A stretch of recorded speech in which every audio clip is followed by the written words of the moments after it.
8 de la mañana con 36 minutos, 8 con 36 minutos, en Punto Noticias de Radio Pichincha saludamos con nuestro tercer invitado, como lo anunciamos, se trata del doctor Ramiro Ávila, ex juez de la Corte Constitucional, que nos acompaña de manera telemática. Doctor Ávila, buenos días, bienvenido, le saludamos y le acompañamos a Alexis Moncayo, quien le habla, Licenia Espinel.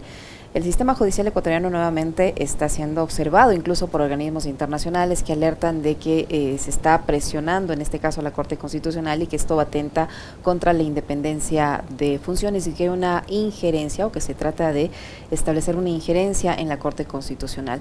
¿Qué decir frente a estos pronunciamientos de organismos internacionales sobre la situación que atraviesa la Corte Constitucional y esta especie de arremetida que ha tenido de diferentes sectores, tanto sectores políticos como sectores de la opinión, que no están de acuerdo con el último pronunciamiento de la Corte Constitucional tras la solicitud del presidente de la Corte Nacional de Justicia y el Consejo de la Judicatura en materia de habeas corpus?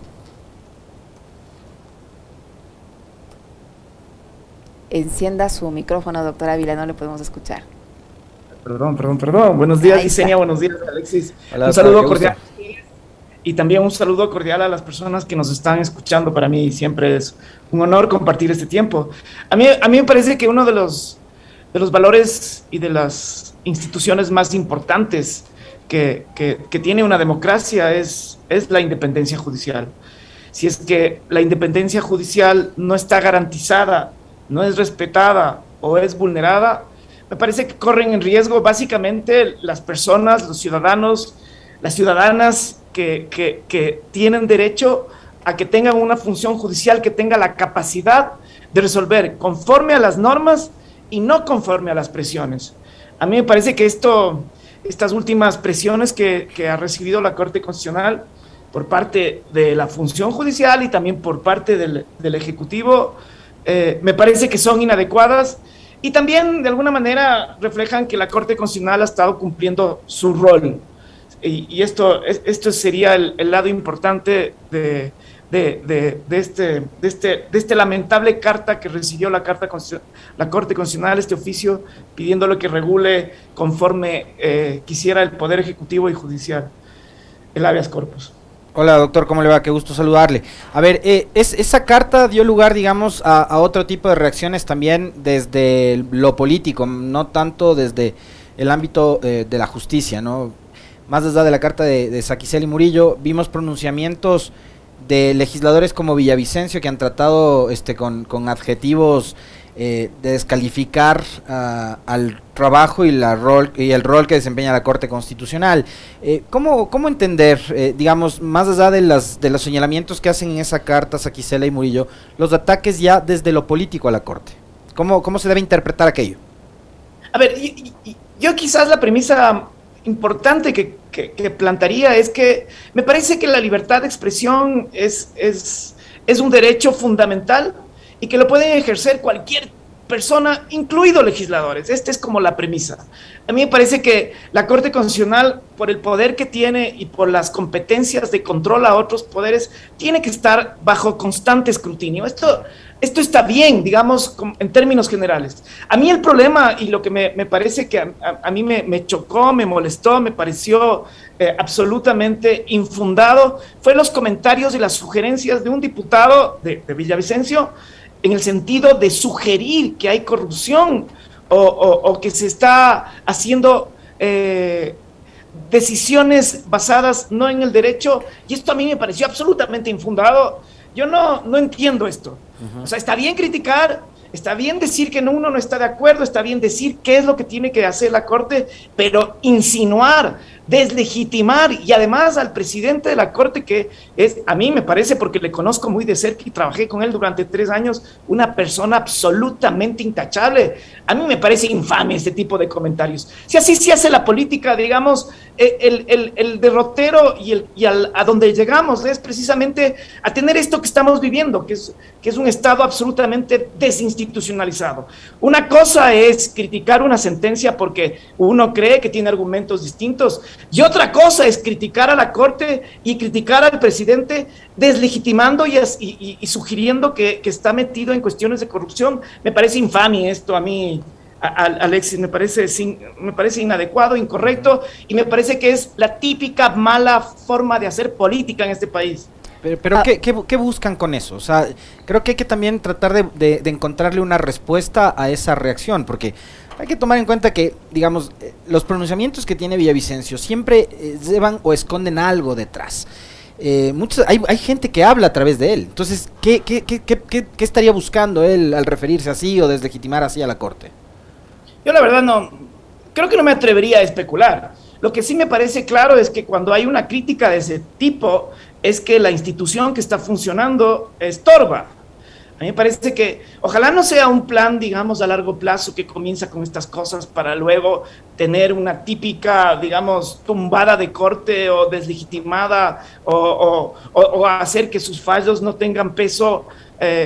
Si es que es en parte de una campaña me parece terrible, pero lo que sí me parece cierto es que cuando critica a una persona desde esa forma de deslegitimación, me parece que le está estorbando el contrapoder por excelencia, que es la Corte Constitucional. ¿Le estorba solo a él, doctor Ávila, o a quién más le estorba la Corte Constitucional? ¿Y qué efectos podría tener este tipo de reacciones, tomando en cuenta la atención mediática que se le da a este tipo de pronunciamientos y este tipo de voceros? Yo no me atrevo a pensar que está atrás de ese, porque no tengo idea. Lo único que sí es clarísimo, y creo que es objetivo, es que si es que la Corte está operando y está haciendo cumplir la Constitución, alguien está estorbando alguien está estorbando que haya un órgano que tenga la capacidad de corregir, de impedir, de sacar tarjetas rojas a poderes que pueden estarse, digamos, excediendo. Pero no tengo idea, ni tampoco quisiera especular, no estoy tan metida en este nivel de política como para poder descifrar qué intereses están atrás de esto. Doctor, poderes como por ejemplo, digamos, los sectores como los vinculados a la minería, y quiero pedirle un pronunciamiento suyo con respecto de una de las últimas decisiones de la Corte Constitucional, que es aprobar las preguntas para la consulta popular sobre las actividades mineras en la zona del noroccidente de Pichincha, donde está el Chocó, esta reserva de biosfera tan importante, no solo para Pichincha, sino para el planeta y para el Ecuador, que además creo deberíamos buscar explotarla de otras maneras, ¿no? Por ejemplo, haciendo turismo, yendo a conocerla, ya que nos queda tan cerca, estamos apenas a 35, 40 minutos de esta zona. Un comentario suyo sobre esta decisión y lo que sería además el procedimiento una vez que los ciudadanos, activistas y otras autoridades también que están involucradas en esto acudan al Consejo Electoral para retirar los formularios. Yo la primera cosa que quisiera decir es, y lo que está de fondo atrás me parece que es esta discusión de modelo de desarrollo que tiene el país. O nos desarrollamos con extractivismos o nos desarrollamos con la protección de la naturaleza. ¿Cuál de las dos formas de ejercer, de hacer economía, de hacer desarrollo, tiene más sentido para esta generación y por las futuras, en un contexto de crisis climática y en un contexto, digamos, de lo que los científicos llaman antropoceno? Me parece a mí que las decisiones que se han tomado en relación a favorecer el extractivismo son decisiones que no tienen la opinión ni tampoco el consentimiento de las personas que viven en lugares donde se hace el extractivismo. Me parece a mí que es la gran falencia de las actividades extractivas. No hay información, esa información no se comparte, no es transparente, no hay consulta previa como establece la Constitución, y me parece que el mecanismo que la Corte ha dado luz verde para que se haga la recolección de firmas y se apruebe la pregunta, me parece lo que está haciendo es fomentando la democracia y corrigiendo un déficit en la autorización de actividades extractivas. Entonces, el siguiente paso, que ya se dio afortunadamente, es que el Consejo Nacional Electoral tiene que dar los formularios y luego se tiene 6 meses para que se recojan esas firmas y ojalá para no hacer gastos adicionales, esta consulta pueda hacerse junto con las elecciones de autoridades locales. Entonces, a mí me parece que la consulta en este caso particular es una oportunidad que se tiene tanto del sector minero como del sector ecologista para poder recoger firmas del un lado y otro, y para dar información, ojalá me parece a mí, en función de las cosas que están en juego. Yo no soy favorable al extractivismo porque me parece que desde que tenemos, desde hace 500 años, todos los extractivismos han minado particularmente los vínculos comunitarios, han destruido la naturaleza y también han desinstitucionalizado. Casi todos los extractivismos, digamos, se producen a base de pequeñas y grandes corrupciones en todos los niveles. Hay que ver cómo opera, por ejemplo, las empresas mineras a nivel local, dividiendo a las comunidades, y eso me parece que es terrible. Y a través de campañas que me parece que son legítimas. Hay que dar información y me parece que Quito tiene que pronunciarse en este espacio tan lindo. Quito es impresionante porque estamos abrazados por montañas. Si uno camina media hora, estamos en lugares verdes, en bosques, en páramos, es increíble. Y el Chocó andino tiene una particular riqueza y biodiversidad y creo que hay que protegerla. A mí me parece que esto es como un ejercicio cívico maravilloso, más allá, si es que estamos de acuerdo o no con el extractivismo, de que se difunda la información y de que se participe en decisiones que afectan a la comunidad y a la población de Quito. Doctor Ávila, y un tema que le quería consultar también es este que tiene que ver con la equiparación salarial. Hay maestros que están en huelga de hambre, el presidente de la República ya ha dado su pronunciamiento sobre el tema, ha dicho que no va, ellos insisten en la equiparación salarial y la Corte Constitucional ha llamado a una audiencia pública para el 12 de mayo próximo. Allí, ¿cuál debería ser la resolución de la Corte Constitucional para definir este tema? En general, las cuestiones de presupuesto son tremendamente complejas. Nosotros, cuando yo estaba en la Corte Constitucional, digamos, no son decisiones fáciles. Yo le diría, así como persona que cree que los derechos en general tienen que promoverse y protegerse, que una de las mejores inversiones sociales que puede hacer el Estado es en salud y educación. Y invertir en salud y educación es invertir en la gente que enseña y en la gente que cura. Pero también, claro, este tipo de cosas, digamos, tienen un impacto presupuestario. A mí me encantaría que la discusión gire alrededor de en qué cosas está invirtiendo el Estado y en qué cosas no está invirtiendo el Estado. Si, por ejemplo, el Estado invierte en cuestiones que tienen que ver con armas, con seguridad, que tiene que ver con impulso de la fuerza pública o con compras innecesarias o con inversión en burocracia innecesaria, me parece que ahí el argumento de los profesores y profesoras es tremendamente importante. Pero esa es una cuestión, yo le diría en principio que la inversión es importante, la inversión, la subida de salarios puede ser importante si es que eso también implica un aumento de la calidad en la educación, que es desastrosa en nuestro país, y creo que hay cositas que tienen que ir de la mano y también tiene que haber estudios técnicos sobre el impacto presupuestario y estas cosas. Entonces no es fácil la decisión, en la Corte Constitucional tomamos decisiones súper difíciles que tenían que ver con esta cuestión de la ley humanitaria, por ejemplo, y que tiene que ver con presupuestos. Entonces, no es tan fácil de decir el derecho a la educación está garantizado, los profesores, y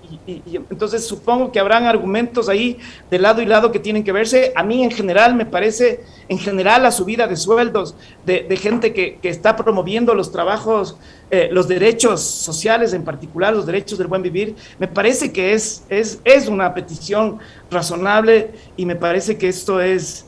Pero ya le digo, no es fácil de decir, tiene que subirle, hay un montón de cuestiones que giran alrededor de un presupuesto limitado y de un país que tiene tantas necesidades en muchos aspectos.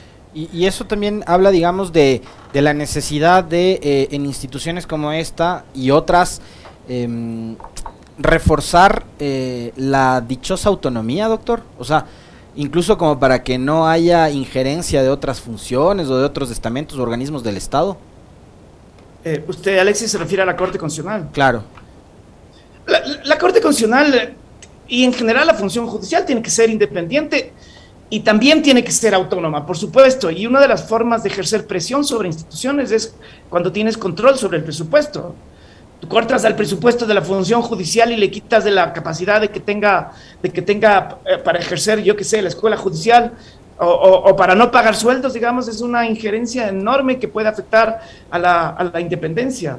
Sí, la autonomía es una de las formas de de garantizar el funcionamiento correcto de las instituciones es que sean autónomas y que se gobiernen a sí mismas, sin que eso implique que dejen de tener control por parte de los órganos competentes de la Contraloría de cómo ejercen las funciones, cómo invierten los recursos. En particularmente la Corte Constitucional tiene que tener autonomía reforzada y tiene que ejercer la independencia, porque es un poder que puede frenar al Poder Ejecutivo, al Legislativo, al Judicial, al Consejo de Participación y en ciertas circunstancias al Electoral. Entonces ese tiene que estar blindada. Por eso a mí me parece, comenzábamos la entrevista de que los ojos de la gente tienen que estar en la Corte. Cuando la Corte da una decisión inadecuada contra la Constitución hay que protestar. Y cuando la Constitución está limitando a los poderes, a mí me parece que hay que apoyarla. Y esto me parece que es importantísimo en el funcionamiento de la institucionalidad del Estado ecuatoriano. Ahora, doctor Ávila, ¿usted cree que con este tipo de resoluciones, de que se una el presidente, el titular de la Corte Nacional de Justicia, el titular del Consejo de la Judicatura, que emitan un comunicado, puede crear de cierta manera temor entre los magistrados de la Corte Constitucional para futuros fallos? No creo. A mí, yo no conozco a los 9, trabajé con los 6. Y ahí hay personas que, digamos, son tremendamente íntegras en todo sentido. A mí lo que más me choca de esta cosa tiene que ver con el pedido y la asociación con el habeas corpus, y me parece que ahí no se asume el costo político que tienen otras instituciones que están, digamos, que controlan el SNAI, la salud de las personas que están privadas de libertad, la función judicial, y me parece que el habeas corpus ha sido regulado en más de 20 sentencias de la Corte Constitucional en el sentido de ampliar la protección de las personas privadas de libertad por el habeas corpus en cuanto a su respeto a la salud y a la integridad. Esto es lo que tiene que pasar.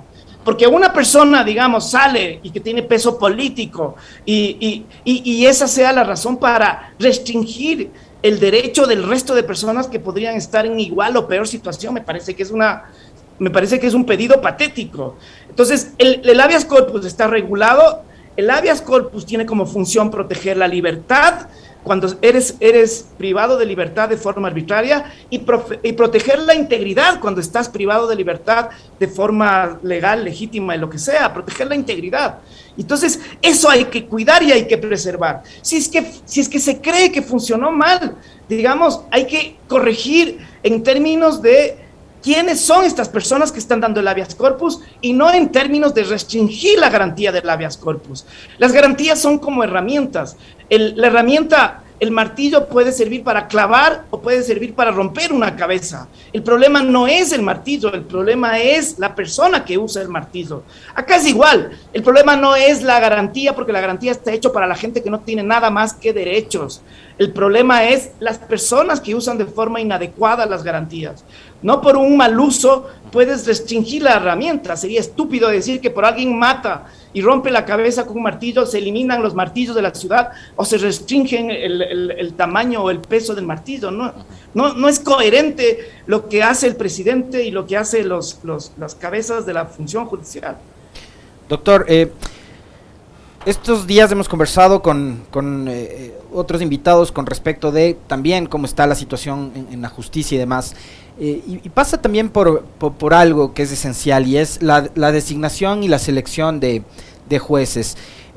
Hablando en términos macros, elección de autoridades, hay una intención, por ejemplo, de que los titulares de los organismos de control sean elegidos nuevamente por el Parlamento, como ocurría antes, que hay también, digamos, una corriente que insiste en la eliminación del Consejo de Participación Ciudadana. ¿Qué es, a su criterio, cuál sería el modelo menos nocivo? Porque no creo que hay un modelo ideal para elegir autoridades o funcionarios, pero ¿cuál podría ser el modelo más adecuado para el tipo de sociedad que tenemos, con lo volátil e inestable que es nuestra política? Estamos como para ir hacia un proceso de reforma constitucional, eliminar instituciones, volver nuevamente a que el Parlamento, que es el organismo más político que tiene nuestra sociedad, sea el que designa autoridades. Yo estoy de acuerdo con la premisa que está partiendo usted. Hemos nosotros explorado todos los modelos posibles que se puede imaginar en términos de designación de altas autoridades, la asamblea, la cooptación, el consejo de participación. Todos esos modelos han fracasado cuando el poder político lo que quiere es controlar a esos poderes. O sea, cuando en el correísmo, digamos, se toma el consejo de participación y digamos, ese es un fracaso. Igual, cuando se elimina cuando el Partido Social Cristiano controla la corte y genera la cooptación, es un fracaso. O sea, el problema me parece, aunque suene ingenuo quizá, Alexis de Licenia, me parece que el problema somos las personas. O sea, estamos en un país tan mal institucionalizado que las instituciones no funcionan para sus objetivos, sino en función del plan político de la gente que mete a las personas. A mí me parece que este es el drama del país. Y yo no sé, en este sentido, por ejemplo, hacer una reforma para volver a un sistema que sabemos que es el de la asamblea, tiene sus ventajas, por supuesto, la gente tiene más representatividad, pero al final todas las designaciones públicas se convierten en botín político. Si usted tiene el consejo de participación, lo que hace el poder público es tomarse el consejo de participación y no negocia con nadie. Entonces si la idea es cooptar, ampliar el poder, que es algo que fomenta el presidencialismo reforzado que tenemos en la Constitución, me parece que no. La solución está en que la gente sea honesta y que haya control severo, estricto, eficaz, sin impunidad de las personas que vulneran estos principios e intereses. Pero no sé, Alexis, yo le diría más bien que sí merece un debate público, y sí me parece que después de ese debate público, ojalá podamos tener una decisión colectiva construida, porque aquí todo es coyuntural, todo es iniciativa, todo es todo es urgente, todo es emergente, y todo se hace al apuro, y todo se hace de forma, digamos, inadecuada. Muchísimas gracias, doctor, por su tiempo, por la información que nos ha proporcionado el doctor Ramiro Ávila, ex juez de la Corte Constitucional, que ha estado con nosotros. Muy amable, doctor Ávila, muchísimas gracias. Muy gentil, doctor.